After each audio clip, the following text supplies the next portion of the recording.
Uma outra visão que nós trazíamos, que ela é apenas mais ilustrativa, é que nós colocávamos as menções que apareciam no Twitter em tempo real e georreferenciadas, podendo observar onde que os usuários daquela rede social eles estavam e que tipo de manifestação eles faziam. Na verdade, isso para a gente era um exercício interessante e que hoje, por exemplo, ele pode ser acompanhado no Observatório da Dengue, que é um observatório que está funcional nesse momento, no sentido de mostrar que, em questão de minutos, nós conseguimos ir desde que o momento que a pessoa posta a informação até que ela já tenha sido processada e é apresentada no observatório. Tá?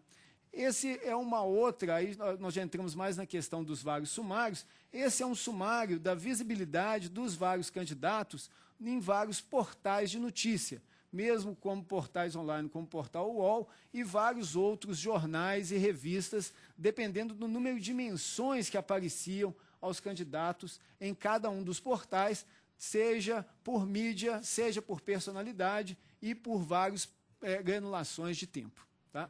Mas o que nós achamos que é mais interessante é a possibilidade que se abre de você acompanhar o que está acontecendo em tempo real. Então, esse é um exemplo que eu gosto de mostrar, que aconteceu durante o debate entre os candidatos à presidência na TV Canção Nova e Rede Aparecida. Tá? É um debate que eu acredito que ele não tenha tido uma audiência muito grande em termos de TV, mas que ele trouxe um aspecto muito interessante. Nós vemos ali, está realçado, um momento em que houve um pico combinando a candidata Dilma Rousseff e o candidato Plínio. Né? Nós focamos nos 4 candidatos que tinham participação legislativa, exemplo dos vários canais de comunicação, e uma pergunta importante é nós tentarmos entender por que isso aconteceu. De repente, no meio do debate, houve essa subida súbita de informações. Quando nós olhamos o que estava circulando na rede, nós percebemos o que aconteceu naquele momento. Esse debate em particular, a candidata Dilma não compareceu e os outros 3 candidatos compareceram. E, em algum momento, alguém pautou o candidato Plínio que a candidata Dilma, apesar de não ter ido ao debate, ela estava postando mensagens no Twitter. E ele utilizou disso no sentido para fazer criar uma situação em que ela teve uma reação imediata nas redes, como a gente pode ver pelas frases que foram mais frequentemente mencionadas pelos vários usuários do Twitter. Para as pessoas poderem entender, Wagner, né? Ao mesmo tempo que o debate estava passando ao vivo, vocês monitoravam, através do observatório, a movimentação das redes no entorno do debate. A forma que aqueles nomes iam sendo citados e o conteúdo agregado a cada citação. Exatamente. E nós sumarizávamos essas frases que eram mais frequentes em tempo real, minuto a minuto, dizendo que ela, do ponto de vista histórico e de resgate, você, ao fazer repassar esse debate, você vê exatamente quais foram os tópicos mais referenciados, quais foram as discussões mais efervescentes e como que aquilo se refletiu nas redes sociais e na população como um todo. Perfeito. Ok? Por favor. Uma outra técnica que nós também aplicamos nesse Observatório das Eleições é a questão da análise dos sentimentos.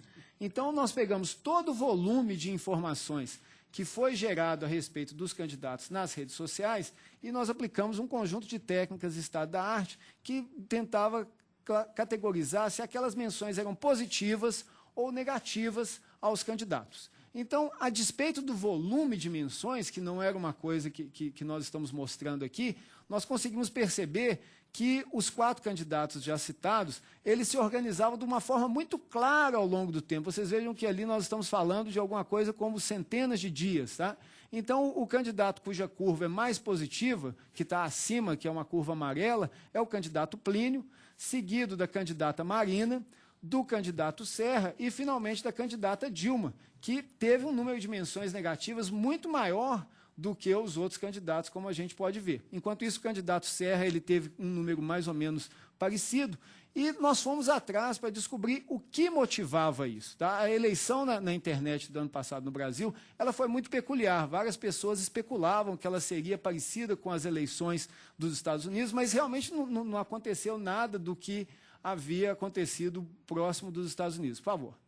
Então, essa técnica de análise de sentimentos, ela é inovadora no sentido de que eu não preciso somente da pessoa se manifestar, mas eu também olho o que aquela pessoa manifesta apoio, quem normalmente ela apoia e como normalmente ela apoia. Então, mesmo que ela nunca tenha postado nada, pela simples participação dela na rede, eu consigo saber qual é o viés dessa pessoa e qual candidato ela apoia mais. Essa figura ela mostra que nós temos tanto, né, bolinhas brancas quanto pretas, e a gradação de cinza mostra usuários da internet que são apoiadores mais de um candidato ou de outro candidato. Essa é uma figura que a gente obteve a partir da disputa do segundo turno presidencial.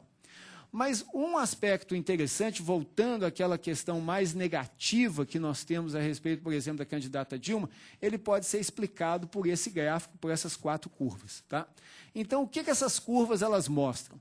Elas mostram a frequência de participação de usuários que, normalmente, eles apoiavam mais o candidato Serra ou apoiavam mais a candidata Dilma, e de qual candidato que eles falavam mais frequentemente. Então, o que é interessante a gente notar?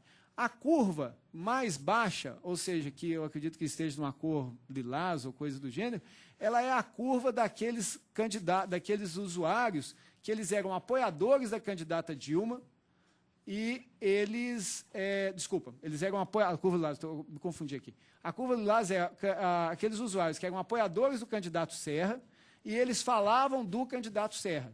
Então, os apoiadores do candidato Serra, eles não falavam muito do candidato Serra. Por outro lado, a curva mais alta era os apoiadores do candidato Serra falando da candidata Dilma. E as 2 curvas intermediárias eram os apoiadores da candidata Dilma falando tanto da candidata Dilma quanto do candidato Serra. Então, isso mostra um pouco por que houve aquela desproporção de um número exacerbado de avaliações negativas da candidata Dilma e um número equilibrado em relação ao candidato Serra naquela ocasião. Tá? Por favor. Isso a gente conseguiu extrapolar olhando a questão de vídeos que eram postados no YouTube. Ou seja, esse problema de analisar o sentimento de vídeos, ele é um problema muito complicado, né? Porque você teria que assistir o vídeo e a tecnologia existente hoje em dia ela não é capaz de permitir muito que você assista os vídeos e interprete esses vídeos em tempo real.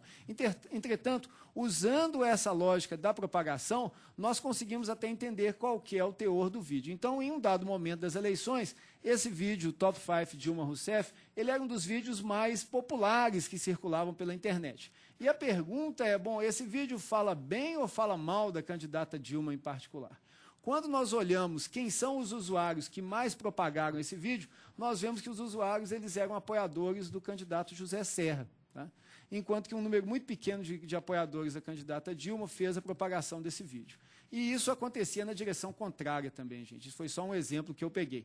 Mas vocês vejam, a partir dessa concepção, considerando que o vídeo ele versava sobre a candidata Dilma e a maioria de quem divulgou esse vídeo era apoiador do candidato Serra, a gente pode dizer que esse vídeo tinha uma conotação negativa em relação àquela candidata. Mas isso aconteceu em ambas as direções, eu não quero ser partidário aqui dentro desse processo, por favor. Tá?